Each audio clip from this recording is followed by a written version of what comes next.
Si sos estudiante, docente, no docente, catedrático o la autoridad de un establecimiento educativo, ya tenés un lugar de opinión y debate, de reflexión y búsqueda de acciones, de articulación y contención. Durante los próximos minutos, escuchá Data Universitaria, con la conducción de Facundo Acosta. Bienvenidos y bienvenidas una vez más a este espacio dedicado a la comunidad que le da vida a las universidades. ¿Qué tal? ¿Cómo les va? Mi nombre es Facundo y como siempre los voy a estar acompañando durante esta próxima hora. Estamos arrancando un nuevo programa de Data Universitaria Radio, este espacio donde te informamos de todo lo que pasa y va a pasar en el mundo universitario. Llegamos con a los 19 programas del año 2021 de este ciclo radial. Creo que, si no llevo mal la cuenta, son 50 sumando a toda la temporada 2020. Así que muchísimas gracias a todas las emisoras que comparten semana a semana este ciclo radial. Por supuesto también a la audiencia que siempre nos manda diferentes mensajes a través de las redes sociales, que de paso las repaso para que nos sigan en Facebook, en Instagram, @datauniversitaria, en Twitter, @DT Universitaria. También pueden suscribirse a nuestros canales de Spotify y de YouTube, donde pueden volver a escuchar todos los programas que compartimos semana a semana. Hoy un programa muy interesante. Vamos a estar hablando del impacto del COVID en la educación universitaria, en la educación media, en la educación secundaria. También muy interesante cómo ha cambiado la modalidad de dar clases en la educación secundaria. Vamos a estar hablando de algunas actividades que se realizaron por el Día del Periodismo. También, de paso, un gran saludo a todos los colegas de las radios que comparten este ciclo radial, a los de las universidades también. Mucho contenido para compartir con todas y todos ustedes. Vamos a compartir un fragmento de la nota que hicimos con el rector de la Universidad de Guillermo Brown, Pablo Domenichini. Mucho contenido en este nuevo programa de Data Universitaria, pero antes voy a contarte algunas noticias que podés encontrar en nuestro sitio web datauniversitaria.com.ar. Data Universitaria. Información, comentarios, entrevistas, investigaciones, todo lo que te interesa saber del mundo universitario. Las 24 horas del día y en el momento que quieras. Visítanos en datauniversitaria.com.ar.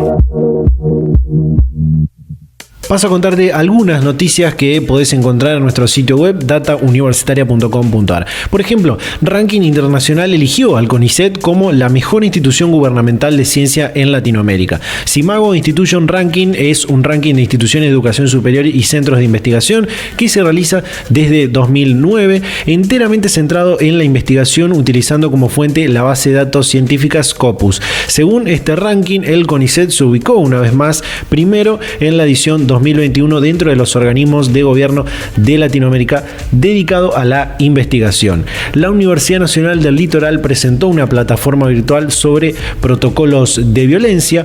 Este espacio digital web fue habilitado el pasado viernes 3 de junio en otro aniversario del Ni Una Menos y se presenta como una herramienta accesible, inclusiva y dinámica que apunta a brindar asesoramiento, información y contención a toda la comunidad UNL. Ciencia y Tecnología contra el Hambre selecciona proyecto federal de investigación de la Universidad Nacional de Quilmes. El objetivo del proyecto es aportar de manera federal a la generación de conocimientos, herramientas y propuestas de desarrollo de circuitos de consumo, comercialización y producción alimentaria de la economía popular, el cooperativismo y la agricultura familiar en 6 territorios de Argentina, contribuyendo al componente específico de comercialización y economía social del Plan Argentina contra el Hambre. Dos noticias muy importantes que hubo esta semana. Una, por un lado, es aulas híbridas, 1.500 millones para preparar a las universidades de la pospandemia. Permitir el dictado de clases presenciales y virtuales al mismo tiempo, facilitar y garantizar el material grabado para su permanente consulta, fortalecer los software necesarios para dar respuesta a las adecuaciones requeridas en la virtualización de la enseñanza, son algunas de las premisas que tiene el Plan de Virtualización de la Educación Superior 2, que presentó la Secretaría de Políticas Universitarias del Ministerio de Educación este lunes 7 de junio. A su vez, este plan busca poner en marcha las aulas híbridas, que pretenderá aprovecharse de esta intensificación del uso de las tecnologías en el proceso de enseñanza-aprendizaje durante los últimos 15 meses, más o menos, que llevamos de pandemia, en un escenario, por supuesto, donde se pueda combinar, proponer y permitir el dictado de clases presenciales y virtuales al mismo tiempo. En el mismo sentido, el mismo día, en esta presentación del Plan BES 2, se presentó esta encuesta sobre el impacto del COVID en las rutinas educativas. Nosotros destacamos que el 61% de los docentes logró dar casi todos los contenidos de su materia. El objetivo de este estudio fue conocer los efectos que generó la pandemia por el COVID-19 en la organización de la vida académica, laboral y familiar de quienes integran la comunidad universitaria. La encuesta también pretendió recolectar información sobre las respuestas implementadas por las instituciones en diferentes dimensiones de la política educativa, como la administración y gestión, el dictado de clases virtuales, la evaluación, la permanencia de los estudiantes en el sistema universitario durante la pandemia y la capacitación de los trabajadores docentes y no docentes para la actividad remota. Sobre esta encuesta hablamos durante la semana con Germán Lodola, docente, investigador, asesor de la Secretaría de Políticas Universitarias, sobre esta encuesta del impacto de la pandemia del COVID-19 en las rutinas educativas. Compartimos. Mira, esta es una encuesta que hicimos a fines del año pasado a autoridades de las universidades, a docentes, a estudiantes y a trabajadores no docentes. Es importante que les cuente que el nivel de participación fue muy alto. Respondieron casi todas las autoridades de las universidades nacionales, poco más de 6.000 docentes, casi 26.000 alumnos y 2.600 no docentes. Entonces los datos que nosotros tenemos son datos bastante robustos, digamos así, por la cantidad de respondientes que tenemos. Y yo diría, como para poner 3 o 4 títulos, digamos, si quieren después los conversamos, los resultados muestran lo siguiente. En primer lugar, las universidades respondieron rápida e integralmente, diría yo, a los desafíos que impone la pandemia, fundamentalmente el tema de virtualidad, de clases virtuales, pero no solamente eso.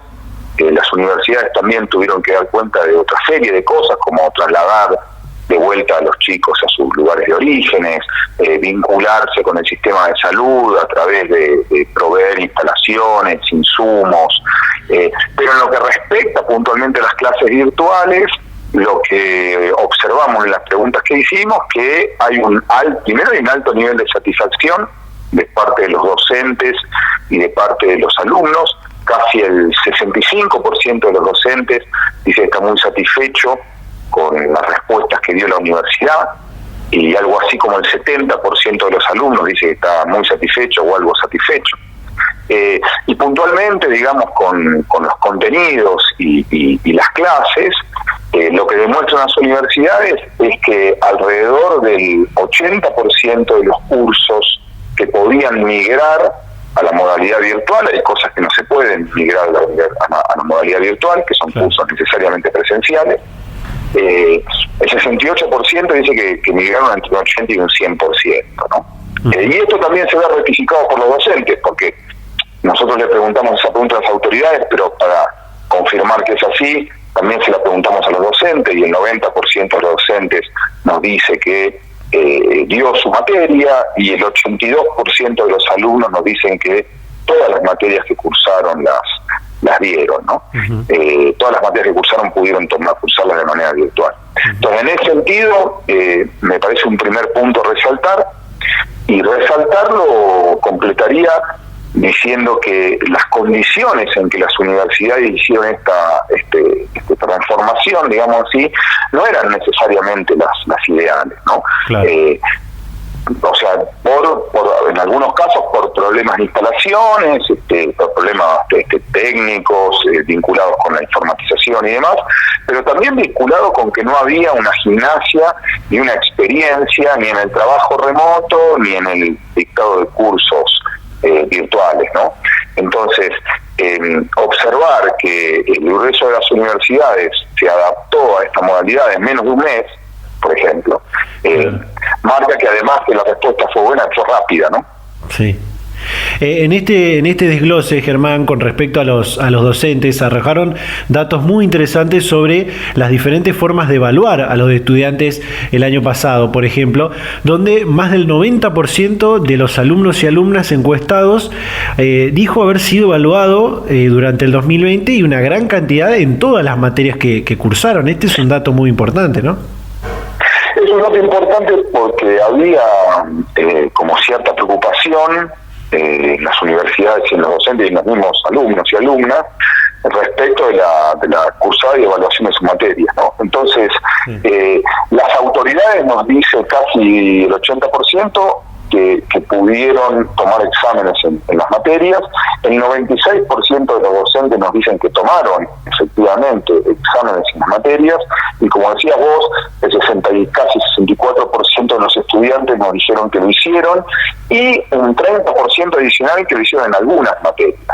O sea, en términos de evaluación y de dictado de contenidos, porque también nosotros tenemos información respecto a si los docentes creen que pudieron dictar los contenidos que tenía originalmente la materia en la modalidad virtual, y también los datos son bastante contundentes, en el orden de lo que hablábamos antes, 60% nos dice que lo pudieron hacer.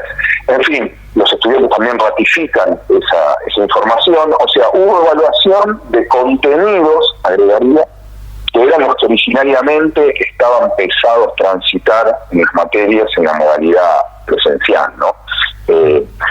Seguramente aquí hay una variación que nosotros no la tenemos. ¿Qué quiero decir?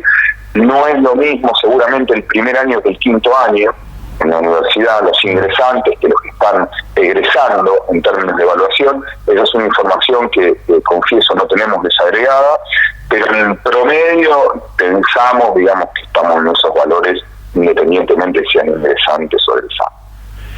En el mismo sentido, hay un dato seguramente muy importante para las autoridades universitarias, para las autoridades de la educación, que tienen que ver con la permanencia, con el abandono de los estudios en la población estudiantil, que imagino es un dato que interesa mucho, ¿no? ¿Hay algún dato, algún resultado en esta encuesta que pueda preocupar o que sirva a las autoridades para generar alguna política en este sentido? Creo que tenemos ahí una pequeña batería de preguntas sobre permanencia. Entonces lo que hicimos fue preguntarle a los docentes cuántos alumnos terminaron su curso, qué porcentaje de alumnos terminaron su curso en comparación con años anteriores. Ya las autoridades nos habían manifestado que observaban en las distintas carreras, en las distintas facultades e institutos, observaban que había una mayor retención. En nuestro caso, digamos, a través de las opiniones de los docentes, en promedio es del orden del 16%, ¿no? O sea, se observa una mayor retención este año. Retención significa finalizada de la cursada, ¿no? Finalizada de la cursada con examen. Sí. Observamos que hay un 16% más, el declarado por los docentes en sus propias materias, que en el año anterior. Ese es un dato alentador, porque también hace suponer que los niveles de ingreso a las carreras universidades van a aumentar también, ¿no? Algo que todavía no lo pudimos chequear, pero estimamos que va a ser así. Así que también ese es un dato importante, como mencionás. Sí. Germán, al principio mencionabas que entre otras preguntas el tema del uso de las tecnologías en las tareas administrativas, la adaptación del dictado de clases, la capacitación de docentes y no docentes en el uso de estas herramientas informáticas también logró respuestas positivas, podríamos decir, ¿no? Pero el tema de la provisión por parte de la universidad de herramientas y recursos hacia los trabajadores para desarrollar estas nuevas actividades. ¿Hicieron alguna consulta en este sentido? ¿Qué respuesta tuvo? Porque sin duda habrá sido uno de los mayores inconvenientes. Bueno, lo que hicimos fue, sí le preguntamos a los docentes, al personal no docente, a los estudiantes, disponibilidad de recursos en sus hogares, ¿no? Claro. Esto es importante mencionarlo. Ahí hay variación, por supuesto. no todos se encuentran en las mismas condiciones físicas y de recursos materiales, sí. Y es importante, y tampoco en términos de experiencia anterior, previa. Entonces ahí es importante mencionar que hay un espacio, ¿no?, donde en la nueva educación, podemos decirlo así, es un espacio para políticas públicas, ¿no? Tener información sobre ciertas condiciones que ahora voy a mencionar, sí. Requieren, ¿no?, de parte de los decisores de políticas públicas llevar adelante acciones tendientes a amortiguar, mejorar, resolver estas condiciones que sí, de cara, digamos, al futuro inmediato, me parece muy importante. Por ejemplo, a pesar, digamos, decíamos, ¿no?, de que el 90%, 95% de los docentes nos dicen que pudieron dictar sus clases o que dictaron sus clases, también hay un cuarto que nos dice que tienen problemas de hábitat, ¿no?, que no tienen un espacio físico adecuado en el hogar para realizar tareas a distancia. Y también le preguntamos por posesión de recursos tecnológicos, y yo diría 4 de cada 10 docentes no tienen una computadora propia para la enseñanza. No es que no tengan computadora, pero no tienen una computadora específicamente destinada a eso. Un valor algo similar en los estudiantes. Los estudiantes universitarios tienen una disposición de recursos superior por ahí que en la educación media, ¿no? No tanto problemas de conectividad, ni en el caso de los docentes, ni en el caso de los estudiantes, observamos que haya grandes problemas de conectividad. Yo diría, hay un cuarto de la población estudiantil entrevistada y un cuarto de la población docente, no docente entrevistada, que debe ser un foco de atención en términos de acciones, ¿no?, de política pública para resolver esas deficiencias, ¿no?, o esas necesidades, por decirlo de alguna manera. Sí. Germán, por último, recién nombrabas que hay algunos datos que todavía no tienen, hay algunos datos que no han preguntado en esta encuesta, y vienen considerando la posibilidad de que las clases virtuales y el trabajo remoto siga estando presente en gran parte de este año, porque estamos a mitad del 2021 y seguimos en esta condición. ¿Están planificando realizar alguna próxima encuesta de estas características o similar en este 2021? Sí, en primer lugar, nosotros tenemos en la agenda para este año llevar adelante 2 encuestas enfocadas a investigación en las universidades y extensión universitaria. Uh-huh. Esos son 2 aspectos que nosotros en la encuesta que estamos conversando hoy no priorizamos.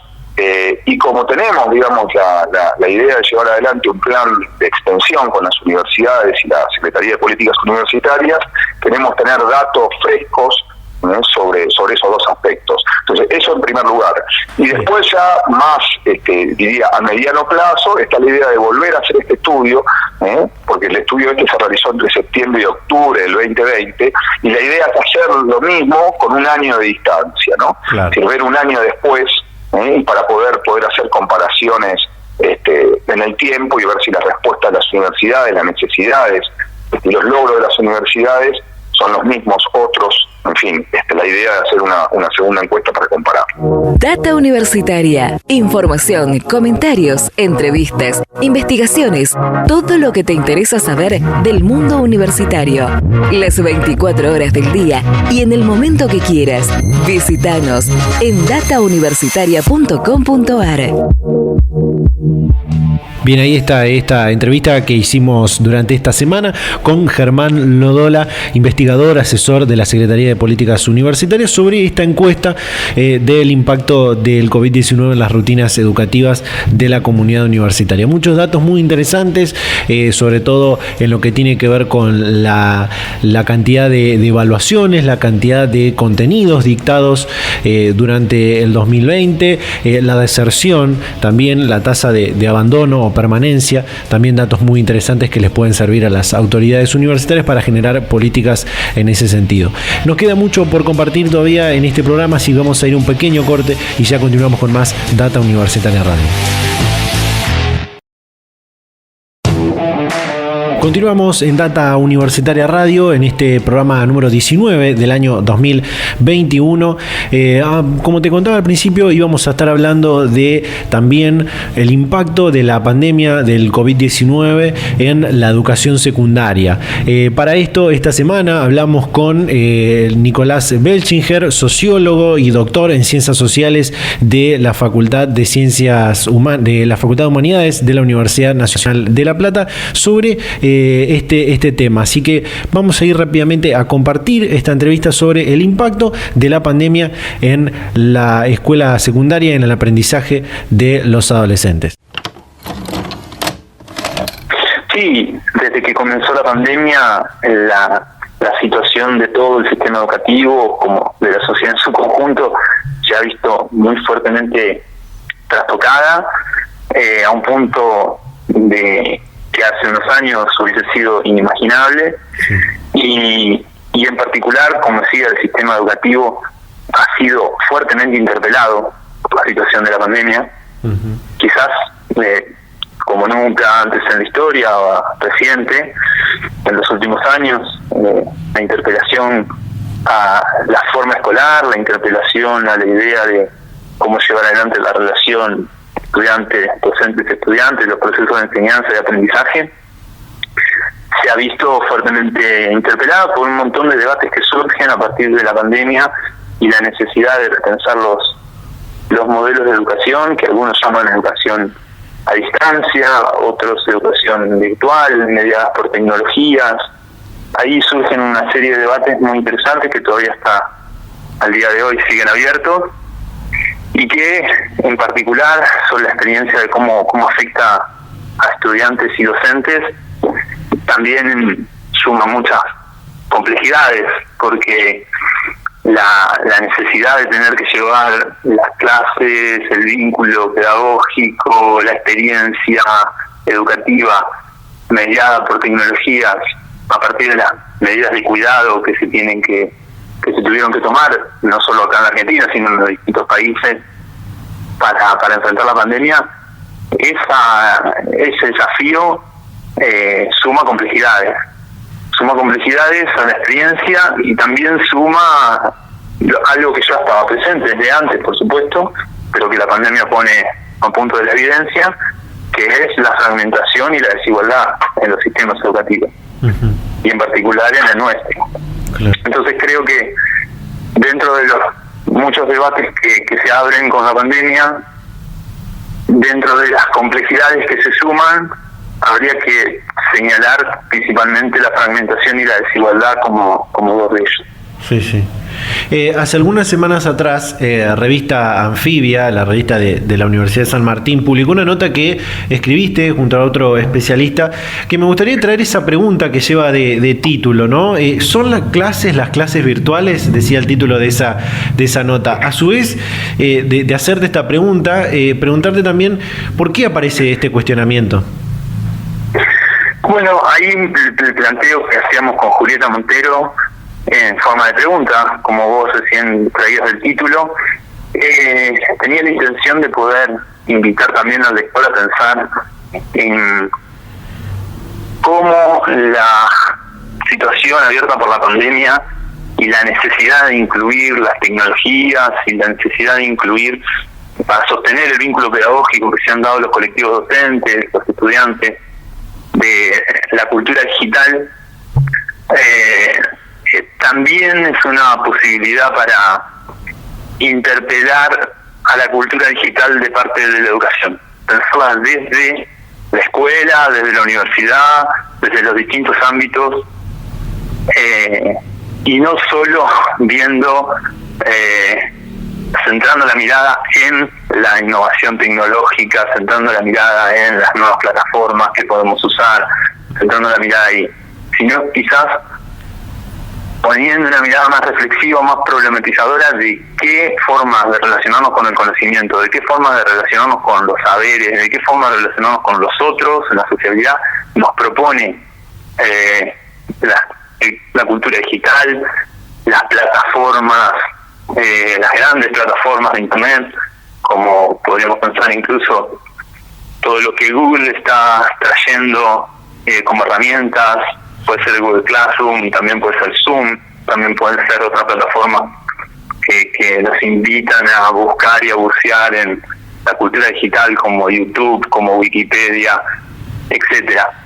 La intención nuestra era poner algunas ideas y algunas propuestas para hacer una pausa, tener una mirada crítica y poder reflexionar sobre qué tipo de modelos de relacionamiento con el conocimiento, como decía antes, nos están proponiendo esas plataformas y en general la idea de la cultura digital.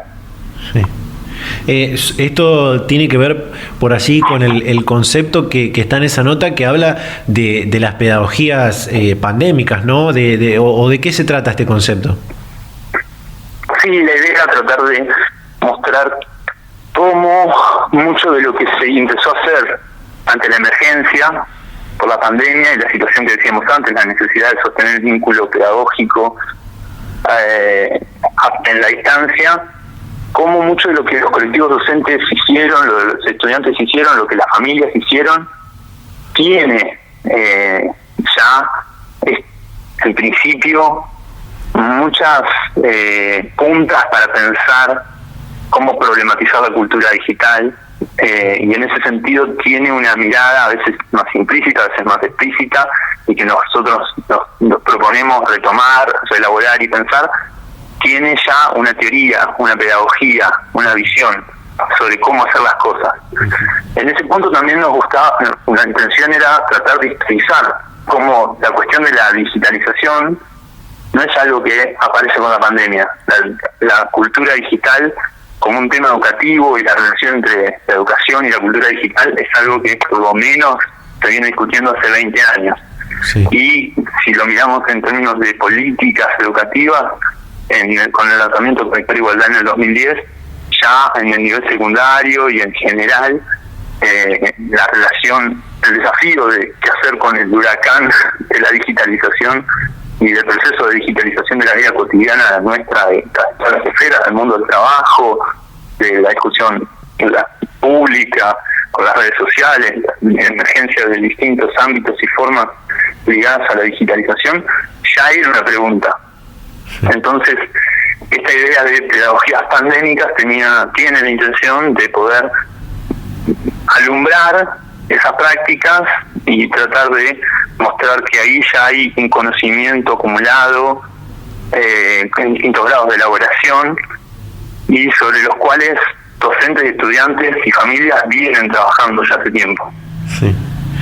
En esta nota publicada en Anfibia, planteaban esto de que pensar a la escuela como un edificio abierto o cerrado, como una suma de clases, es negarla como una forma de organización social de la transmisión cultural. Esa es la frase que está en la nota. ¿Crees que se ha politizado o se ha usado políticamente, mejor dicho, la discusión sobre las clases durante este año y medio? Y esta discusión política, ¿cómo afecta a los adolescentes, a los educandos?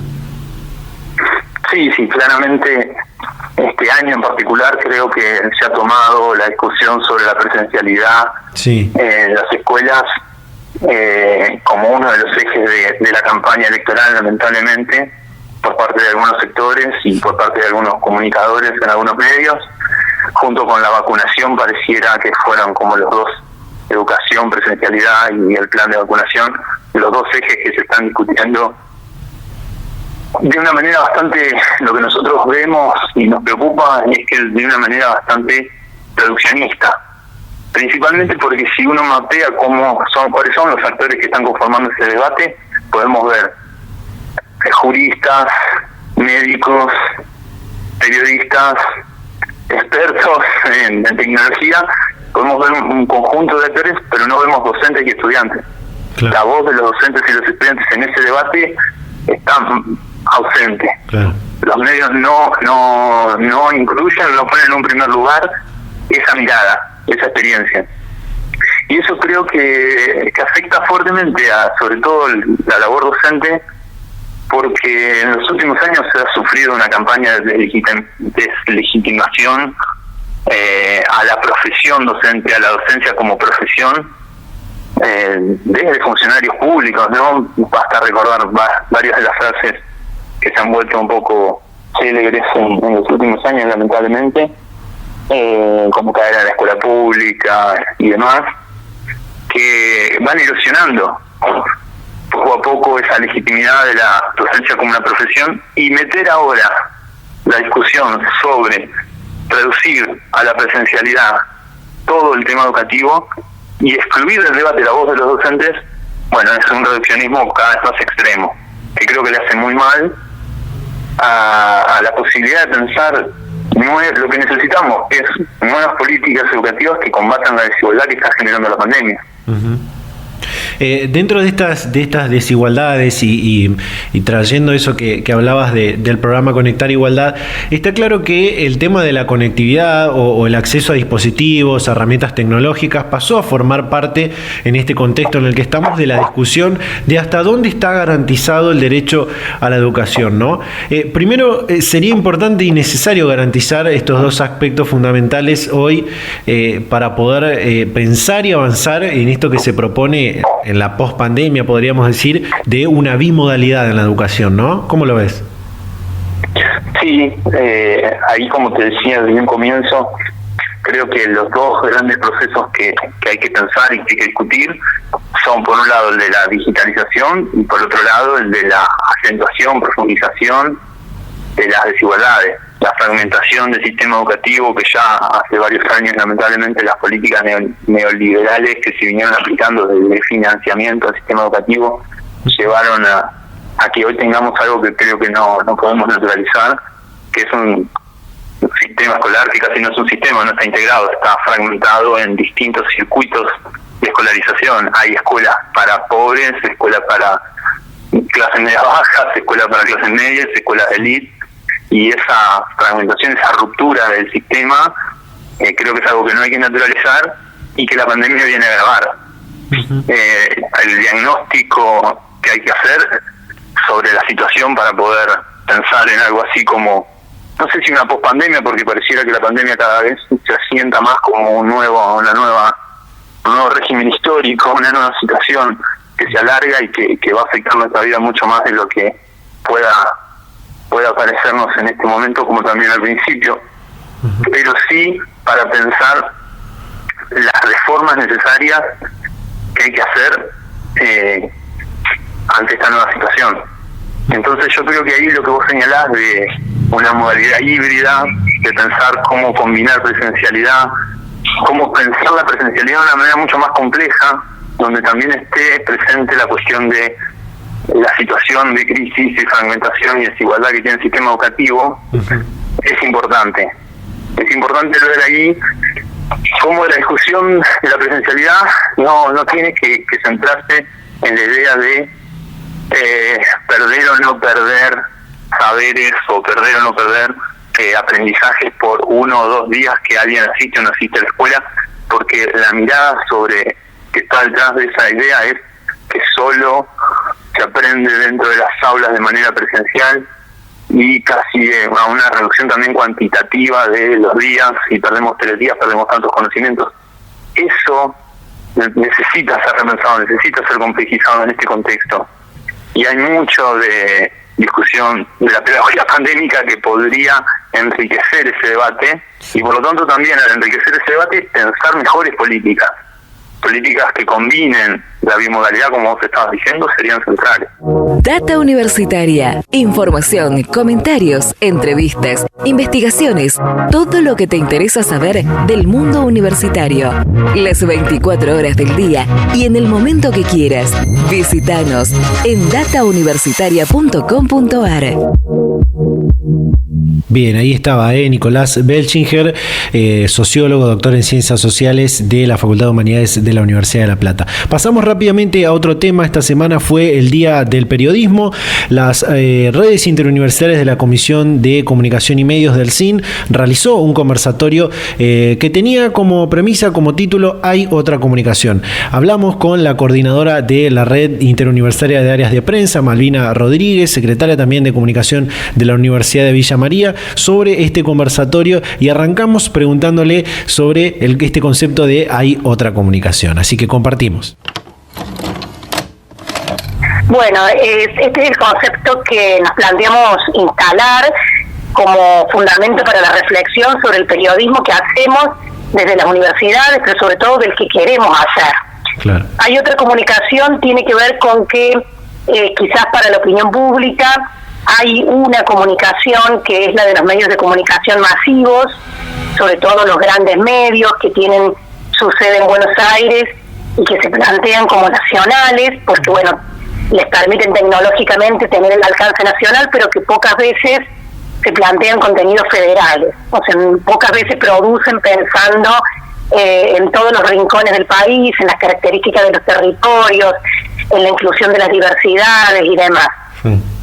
Y las universidades públicas, tanto las nacionales como las provinciales, tienen un alcance federal. Primero porque están ubicadas en las 24 provincias, porque en cada una de esas provincias, en muchas de ellas hay más de una universidad pública, es decir, que se llega a cada rincón del país, o sea, se tiene contacto directo con lo que ocurre en esos territorios.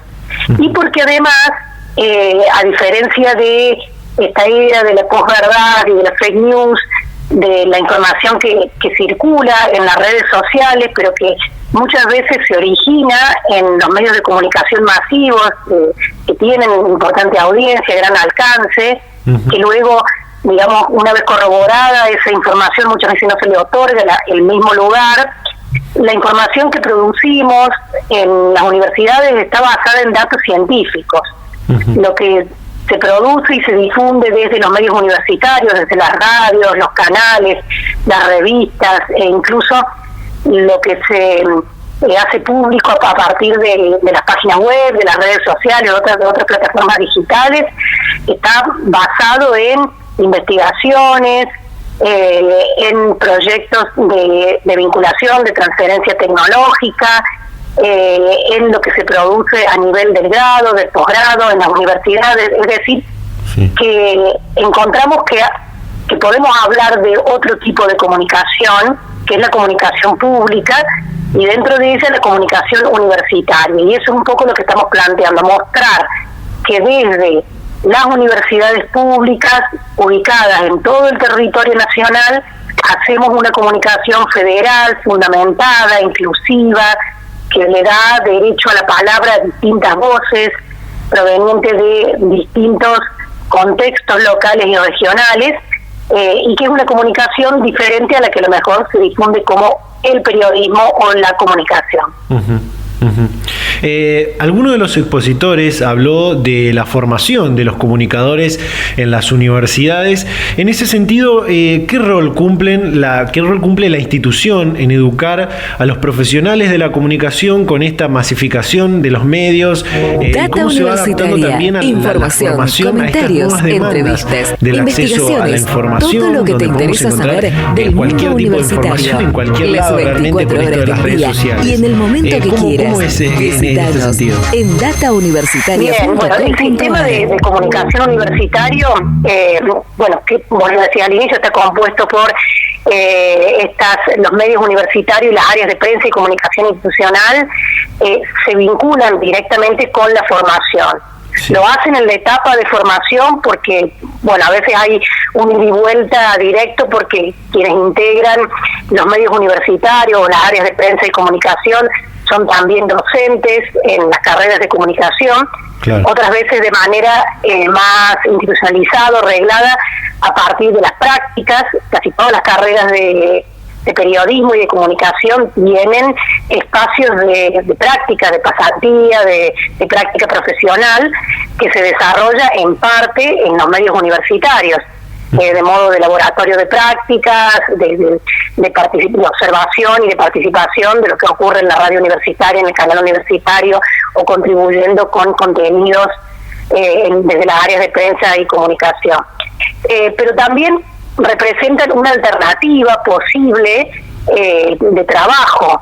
No quiere decir esto que los medios universitarios puedan absorber a todas y todos los egresados, pero sí pueden plantearse como modelo, como posible, por supuesto, fuente laboral, pero sobre todo como modelo de producción. Desde los medios universitarios y en particular lo que nos compete en la Rediap, que tiene que ver con las plataformas digitales, las páginas web, las redes sociales, las revistas multimedia, promovemos un tipo de comunicación que trata de adaptarse a las características de estos tiempos, a los formatos digitales, a las posibilidades transmedia, al uso del humor para poder divulgar contenidos como el meme, por ejemplo, que son parte de las prácticas de las nuevas generaciones, a pensar también los contenidos de audio a partir de modalidades como el podcast, por ejemplo, y que también van mostrando una forma de comunicación para que muchas y muchos estudiantes puedan pensar también su etapa luego de graduarse de manera autogestiva,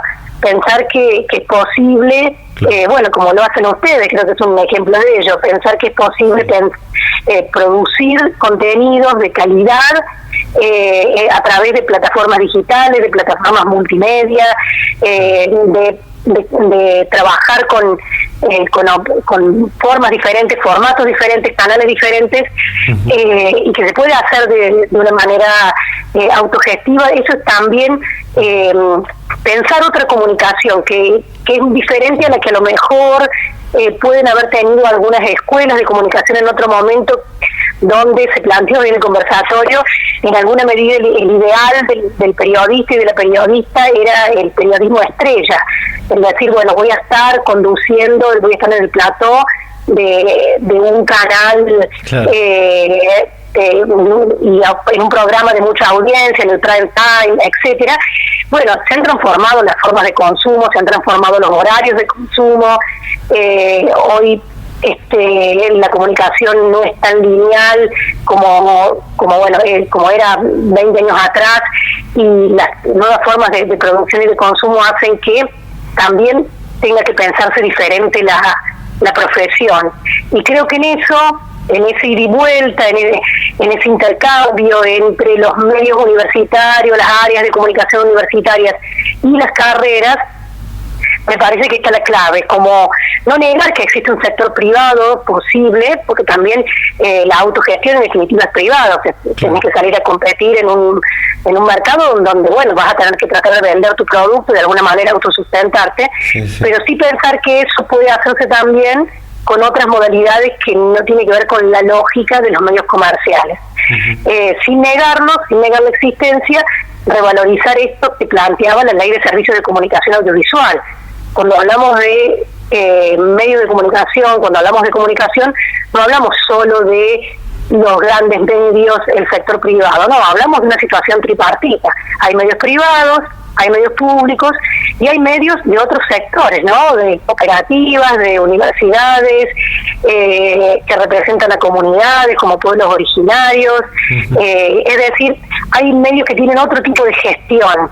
También lo decía hoy en el conversatorio Washington-Uranga, que por allí están más concentrados en darles voz a otro tipo de actores, que están pensando más a la comunicación como popular, como comunitaria. Y me parece que la comunicación universitaria puede brindar esa visión a sus estudiantes.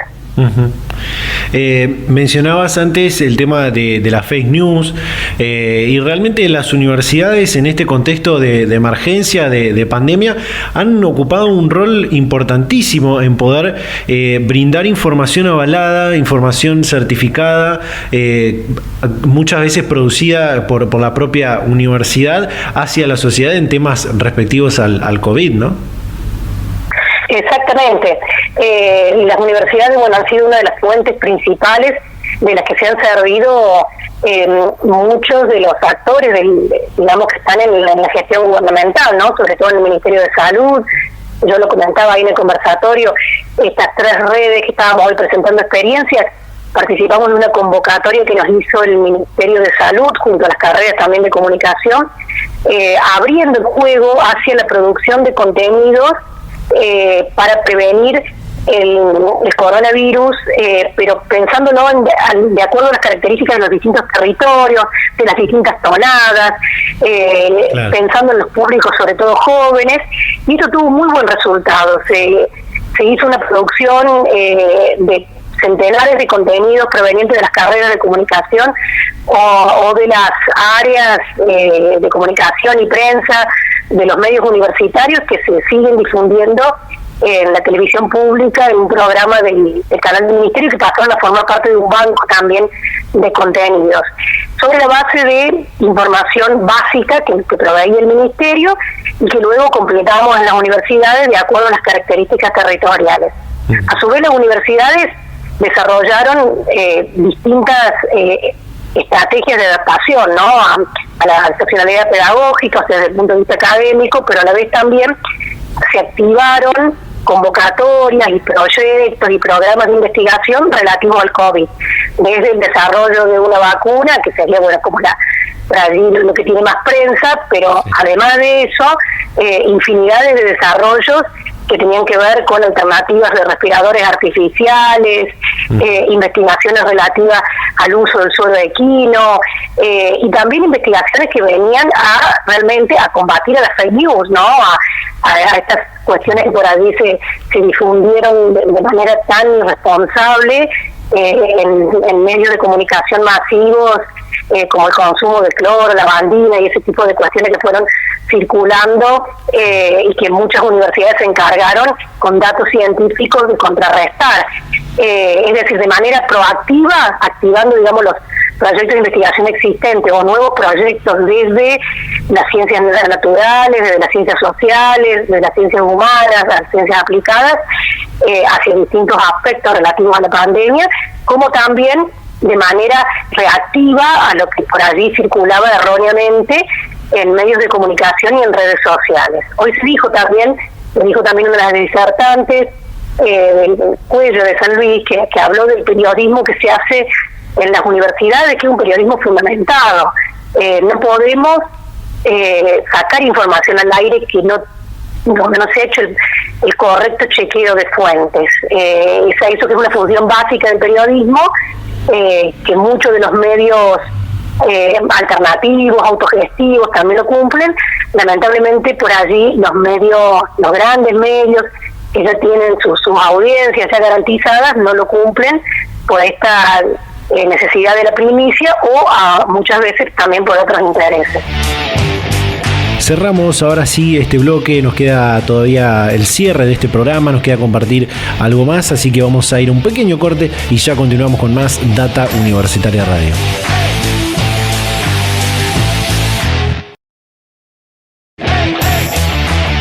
Volvemos con más Data Universitaria Radio en este programa número 19 del año 2021. Ya encaminados al cierre de este programa, te cuento que en nuestro canal de YouTube hay una entrevista con el rector de la Universidad Nacional de Guillermo Brown, Pablo Domenichini. Una entrevista realmente muy interesante donde pudimos hablar de muchísimos temas. Pablo también fue el último secretario de Políticas Universitarias del gobierno anterior, del gobierno de Mauricio Macri. También fue presidente en su momento de la Federación Universitaria Argentina, así que tiene un gran recorrido por el sistema universitario. Hoy es rector de una universidad.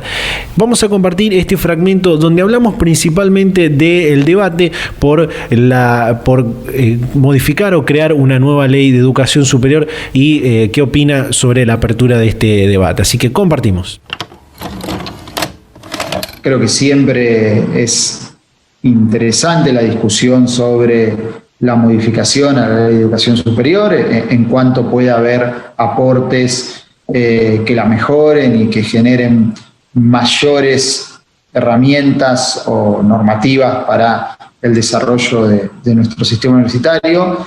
También, luego de haber transitado muchos años por el sistema y en distintos espacios, a mí me tocó, por ejemplo, presidir la Federación Universitaria Argentina, es decir, el gremio estudiantil, hace ya 12 años atrás. Me tocó también estar al frente de la Secretaría de Políticas Universitarias y hoy me toca ser rector. Es decir, he pasado por varias instancias, y en el recorrido de todos esos años lo que uno ha entendido, si vale la palabra, lo que ha incorporado es que la Ley de Educación Superior, con todas sus deficiencias, si se quiere, de espíritu, uno la ha discutido cuando era estudiante y demás, Digo, más allá de eso, creo que el sistema universitario en sí, el desarrollo de las universidades, más allá de la norma, se ha consolidado en un ejercicio de gestión que nos llena de orgullo. Digo, uno mira el sistema universitario argentino y la verdad que pone en valor el trabajo de todas y cada una de nuestras universidades nacionales. Entonces, yo no creo que sea urgente ni que haya cuestiones que hoy no funcionen bien por la Ley de Educación Superior. Pues me parece que las universidades funcionan muy bien, que cumplen un rol importantísimo de cara a la sociedad y al desarrollo del país, y que obviamente hay cosas que mejorar, pero que quizás tienen que ver con la particularidad de gestión de cada universidad o de cada respuesta. Vuelvo a decir, si en el debate hay aportes interesantes que dan mejores condiciones normativas, bienvenido sea, pero no creo que sea una cuestión central la discusión de la Ley de Educación Superior. Y te decía dos ejes porque todo lo que hablábamos antes, digo, sí, vinculado a cuáles son las áreas de vacancia, cuáles son los niveles de deserción en las carreras más tradicionales y cómo la universidad tiene que tener flexibilidad en la certificación de saberes, en espacios curriculares más cortos que den condiciones al estudiante justamente de poder conseguir un empleo mejor o de mejorar las condiciones en el empleo que tiene, porque puede demostrar que ha aprendido, que tiene una validación universitaria en tal o cual tema específico. Bueno, me parece que ese sí es todo un tema. No creo que esté atado a la LES. Me parece que es una necesidad del sistema universitario coordinar más entre sí y generar nuevas instancias. Nosotros, yo estoy convencido que la certificación de saberes intermedia o por competencias es algo necesario, que al estudiante le suma mucho en su vida concreta, ¿no? En su trabajo. Y decir, bueno, yo, dado mi paso por la universidad, tengo este saber específico, más allá de que no constituya una carrera, pero ya tengo este saber específico, sé hacer esto, me lo ha certificado una universidad, y me parece que eso, está en el medio de la discusión, ¿no? de alumnos que a veces no terminan teniendo su título, pero sí han adquirido en la universidad conocimientos más que válidos para que los ayuden en su desarrollo laboral, profesional o lo que sea que quieran hacer de su esquema de vida. Data Universitaria. Información, comentarios, entrevistas, investigaciones, todo lo que te interesa saber del mundo universitario. Las 24 horas del día y en el momento que quieras. Visítanos en datauniversitaria.com.ar. Bien, ahí está este fragmento de la entrevista con Pablo Domenichini, rector de la Universidad Nacional de Guillermo Brown. Una entrevista, excelente entrevista que pudimos compartir, que subimos el fin de pasado en nuestro canal de YouTube. Así que, por supuesto, les recomiendo que vayan a verla cuando terminen este programa. Muy interesante todo lo que hemos compartido en esta edición. Hablamos al principio sobre esta encuesta que hizo la Secretaría de Políticas Universitarias sobre el impacto del COVID-19 en las rutinas educativas de la comunidad universitaria. Muchos datos muy interesantes, pueden revisar esta encuesta y algunos datos en datauniversitaria.com.ar, por supuesto.